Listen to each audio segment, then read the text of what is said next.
Graham Rawlings taking a few weeks off after surgery on his wrist, we're now going to take a look back at some of the work he did in January 2007 regarding the Geelong Ring Road, or as most people say, the Geelong By-Pass road.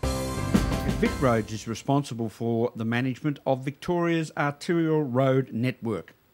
This network provides the states with principal routes for both private and commercial travel and on-road public transport.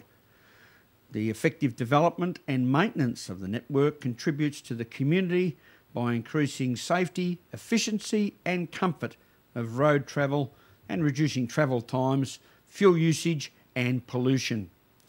The arterial road network that Vic Roads looks after comprises 22,320 kilometres of roads and 5,095 bridges and major culverts, currently valued at approximately $16 billion. And it includes roads that were declared as freeways, state highways, main roads and tourist roads and forest roads prior to the 1st of July 2004. And with the completion of the Melbourne-Geelong Freeway in 2003, work is proceeding on the next major infrastructure project for the region, and that of course is the Geelong By-Pass. Following an Australian and Victorian government agreement to jointly fund the bypass, the design and construction contract for Section 1 was awarded to the Abbey Group Contractors Proprietary Limited. As we can see, this water tanker settling the dust on part of Section 1, and we make it clear once again that the Abbey Group Contractors Proprietary Limited, in conjunction with Vic Roads, are using recycled water from local industry. It is not out of our taps, it is clearly recycled. So make sure you take notice of that in the project and Section 1. Section 1 of the Geelong By-Pass project, it stretches for 10.5 kilometres from the Princes Freeway at Corio to the north of Geelong to the Midland Highway, and along its route the road passes the outer edge of Geelong, which we're looking at now, through suburbs around Corio, Lovely Banks where this footage was taken, up the top of Purnell Road, Bellpost Hill and across to Batesford. It will be constructed as a 4-lane freeway initially, capable of being upgraded to 6 lanes, so there's room for development. There will be an interchange at Bacchus Marsh Road, Anarchy Road and the Midland Highway, as well as overpasses at Broderick and Creamery Roads. Bridges will be constructed over the Geelong to Ballarat Railway Line and Cowies Creek, and that's one of the areas that we're looking at now, which is currently under construction, the overpass Geelong Ballarat Railway Line. The bridge at the Corio interchange will also be duplicated to manage projected traffic volumes joining the bypass from the Princes Freeway. When it's open to traffic, Section 1 is expected to cater for around 15,000 vehicles per day, with motorists avoiding up to 12 sets of traffic lights, as well as enjoying significant travel time savings. There'll also be a shared bicycle and pedestrian path that will be constructed along the length of this section. The new 2.5 metre wide sealed shared path will create new recreational opportunities for local communities and also provide a new, safer and more direct link for cyclists travelling in and around Geelong.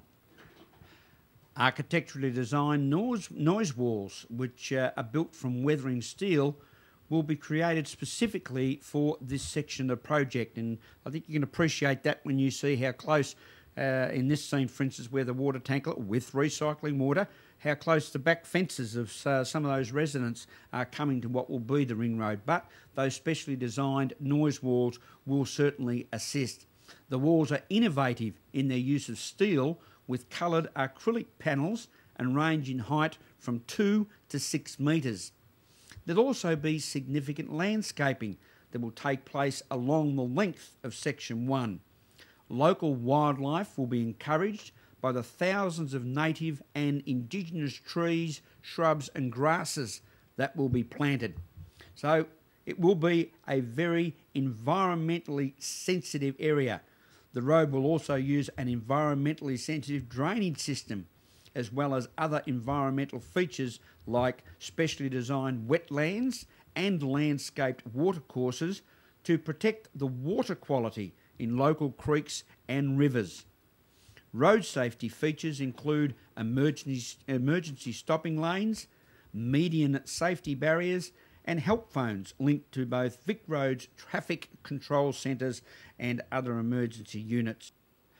Construction will commence, or has commenced at various points along this particular Section 1 of the bypass. Did so in the early part of 2006 and should run for about 27 months, with the completion of Section 1 expected sometime in 2008. Now, some fast facts on the Geelong By-Pass project is that it is a 23-kilometre freeway standard road extending from the Princes Highway at Corio to the Princes Highway at Warn Ponds. The bypass will be completed in 3 sections. Section 1, Princes Freeway, Corio to Midland Highway, Bellpost Hill. Section 2 will be the Midland Highway in Hamlin Heights to the Hamilton Highway in Finesford.